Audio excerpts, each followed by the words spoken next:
Teekond on reis, aeglane rännak, lõputu liikumine ning katsetav kulgemine selles põnevas maailmas.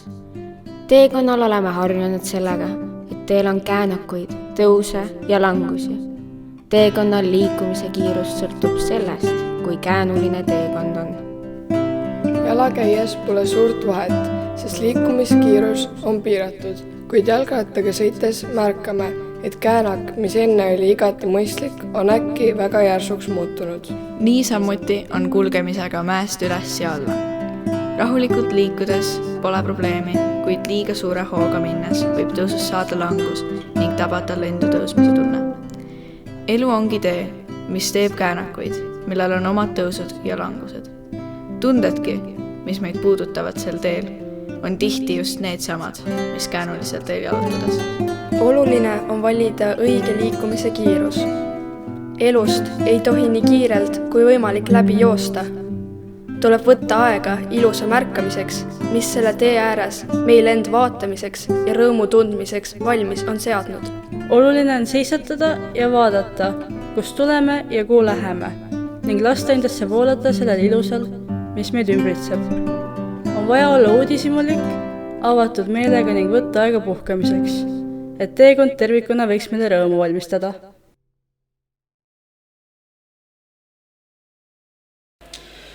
Kunagi, kui mina käisin esimeses klassis, siis esimese klassi nääripeol pidin mina mängima hunti. Hundi ülesanne oli ära puhuda lumehelbekesed. Üks suur hangetäis lumehelbekesi tuli ära puhuda jäneste pealt ja jänestes tuli tekitada hirmu. Nüüdseks on minu maailmavaade kardinaalselt muutunud. Hea oleks, kui meil oleksid lumehelbekesed, mis langeksid vaikselt meie aknale, nii et me neid ära puhuma ei peaks. Ja jänestes ei ole tänapäeval mingisugust vajadust tekitada hirmu, vaid jänesed on vaja kutsuda ka kooli õppima, nii nagu karu, hunt, põder ja rebane seda juba teevad. See oli nüüd selline alguse lugu sellest jõulukontserdi sissejuhatusest, mis kõlas umbes nii, nagu vanainimesed hakkaksid meenutama oma lapsepõlve. Tegelikult olen mina veidi laps edasi ja igas ühes teis loodan seda sama tunda saada, et te võtaksite seda kontserti veidi lapse pilguga, kui te olete täiskasvanud, veidi tõsisemalt, kui te olete lapsed, sellepärast et tegu on ikkagi korraliku kontserdiga, mitte mingi niisama üles võetud väikese videoga, ja et see rännak läbi selle jõuluaja oleks selline, mis tooks meile lõpuks lume ja lume sisse mõned sõbralikud, õpihimulised jänesed. On maantee ja maanteel käänak ja käänaku kõrval küla. See ongi minu kodu. Ja täheta kohalülal. See ongi minu kodu. Ja tume mets seal taamal. See ongi minu kodu. Muid märke ei oska ma anda. Muid märke ei oska ma anda. Muid märke ei olegi temal. Muid märke ei olegi temal. Siin on mu saatus ja sugu. Siin on mu saatus ja sugu. Mu aja ja elulugu. Mu aja ja elulugu.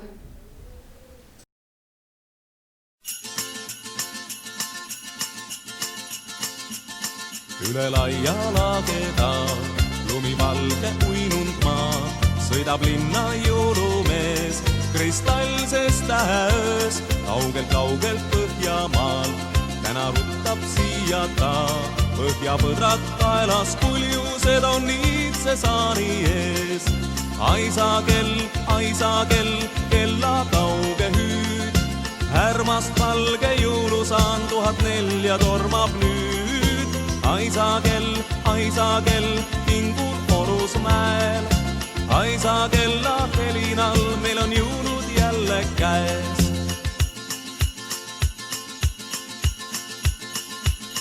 täna jõulukuuse all laste pilgud säravad. Õhtutund on ukse ees, kuhu jääb küll jõulumees. Igas väikses kähar peas, juba salmid ammu reas. Küllap tarvis läheb kohe neid, kui kuulda kuljuseid. Aisa kell, kella kauge hüüd. Härmast valge jõulusaan 1004 tormab nüüd. Aisa kell, kingul orus mäed. Aisa kella helinal, meil on jõulud jälle käes.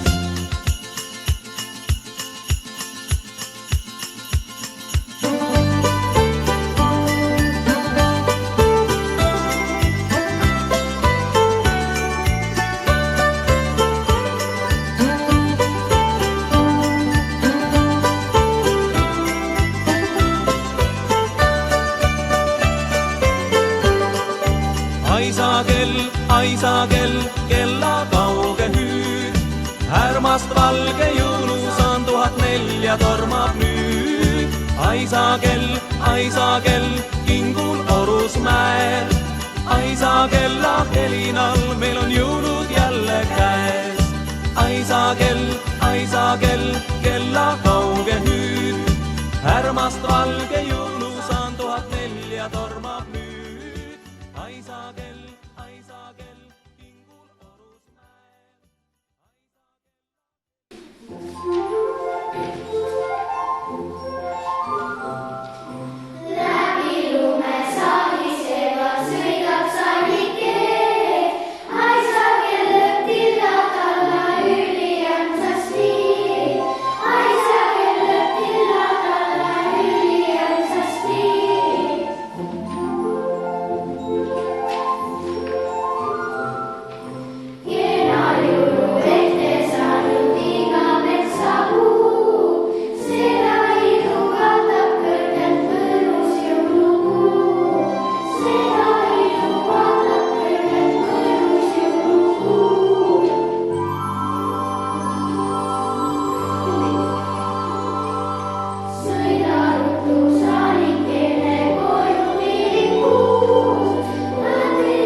Palun korraks tähelepanu. Mina asun endisel kolhoosituru platsil. See oli õudne paik. Turul müüdi makaronitehase poolt valmistatud makarone. Aga mina olin ikkagi Baltimaade suurim mööblipood. Ahaa, no mis aastal see küll olla võis? See oli siis, kui olümpiamängud olid Tallinnas. See oli 40 aastat tagasi. See tähendab, et ma olen siiski sinust vanem. Olin austusväärne pood. Alles 4 aastat tagasi sai minust fotogalerii Positiiv. Enne võis minult osta supermaitsvat pasteeti ja sooja saia. Ainult Kolde tänava toidupood on minust vanem. Tema oli esimene suurem toidupood siin kandis. Kas tead, et ma asun tänaval, mis on 660 meetrit pikk? Halloo, kas te kuulete? Ärge minge palun mööda. Mina olen Roo tänav 3 endine asukas. Ärge tehke nii üllatavaid nägusid. Enne, kui siia ehitati elumaja, olin ma kino. Alguses nimega Ilo, kuid hiljem juba eksklusiivsema nime järgi Lux. Toho, vaata, kus ütleb, sain üldse kinomoodi välja. No, ma ei olegi praegu kino. Ma lõpetasin tegevuse 90 aastat tagasi, aga omal ajal olin ma suur ja uhke. Mul oli 74 istekohta. Siin näidati tummfilme. Filmi saateks oli klaverimäng. Praegu olen ma ehitatud väikseks elumajaks, aga õhtuti, kui toad on pimedad ning väiksed sinised ekraanid helendavad, siis meenub mulle ammune kauge aeg, kui ma olin suur ja uhke ning tänaval inimesed hüüdsid. Me lähme luksi, tule ka!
tere tulemast Tallinna Peeteli kirikusse. Valmisin arhitekt Eugen Zaharase projekti järgi juba 1938. aastal.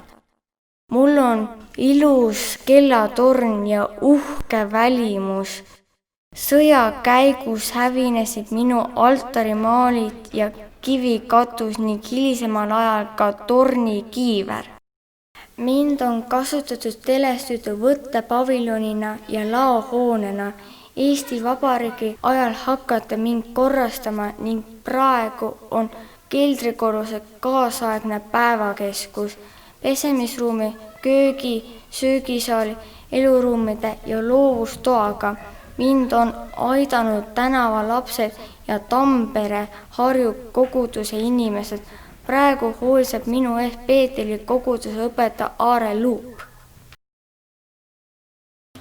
Armas koolipere, tere tulemast siia Tallinna Peetri kirikusse. Minu nimi on Aare Luup, olen Tallinna Peetri koguduse õpetaja. Meie teekond läheb edasi läbi advendiaja ehk jõulude ootusaja jõulude poole ja peale seda siis aasta lõpu ning uue aasta poole. Ma usun, et me kõik, kui me vaatame tagasi lõppenud aastale, näeme, et see on olnud heitlik tõusude ja mõõnadega. Mäletame kevadet, kui kõik pandi kinni, suveaja suurenenud lootusi, kuid mäletame ka sügisest hingede aega, mis on võtnud rohkem hingi jälle uuesti meie rahva hulgast. Selles ajas kõlabki meile ingli kuulutus, mida saate lugeda ka meie Pelgulinna lehest, ja see kuulutus ütleb, et ärge kartke, sest vaata, ma kuulutan teile suurt rõõmu, mis saab osaks kogu rahvale, et teile on täna sündinud Taaveti linnas päästja, kes on Issand Kristus.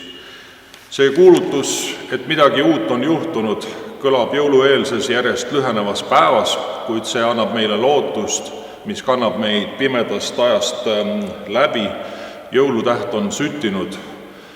Loodame uuest aastast paremat, aga teame, et enne seda läheb asi võib-olla karmimaks ja hullemaks, enne koitu on kõige pimedam, kuid usun, et Jumala abiga tuleb uus aasta ilusam, kui meil on olnud see aasta.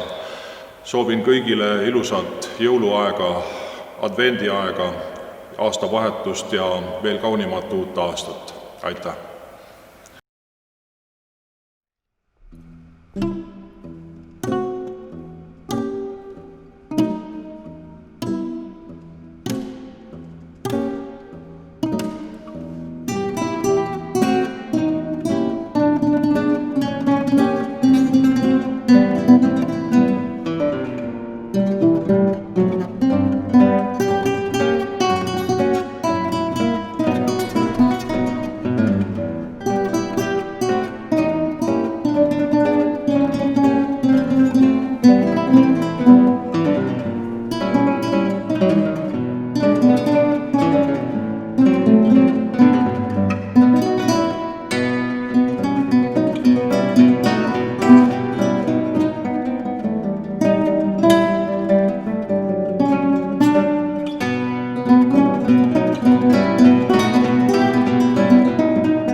Thank you.